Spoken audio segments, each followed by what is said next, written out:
စိတ်ပကူ surprise ဆိုင်လေးက showroom လေးဖွင့်ထားတာဆိုတော့အတူတူတွားကြည့်လိုက်ရအောင် ငါပါရှင်ပါ那ဒီမှာဆိုပတ်ပစ္စည်းနဲ့ပတ်သက်တဲ့စုံရှင်နော်မနမဒီမိုးပေပါလေးမိကြလေး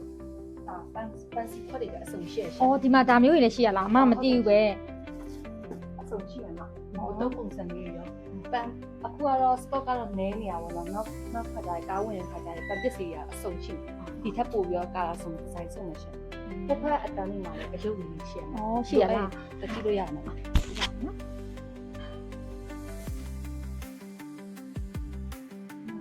ဒီမှာရုပ်ဆောင်လေးရှိတယ်။ဒီမှာလည်းတော့ပါလေးရှိတယ်။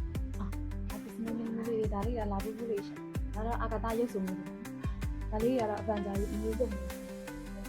။ပုံမှာရှိသေးလား ။ဘုဘမှာလည်းရုပ်ရှိသေးရဲ့ရှင်။ဆိုတော့ဒါလေးတွေဆက်ရှိ။အားရှိတယ် ။အော်ဒီဘက်မှာလည်းရုပ်တွေအများကြီးပဲနော်ညီမလေး ။မျိုးအင်ဂျင်ရုပ်တို့ထားရှိဖို့မှာပြောမျိုးဖြစ်ပြီးဒီနေ့မှာလေး ။အော်ဒီကောင်လေးဆိုခုကိတ်လုံးလုံးလေးရောက်တဲ့အချိန်မှာသုံးတာနော်။ကောင်ရင်300 အတွဲလေးလည်းရှိ ။အော်တွဲလေးတွေနော်။အဲ့ဆိုအများကြီးပဲရှိရနော်။စုံနေရပဲ ။ဘုံကားလေးလည်းရှိ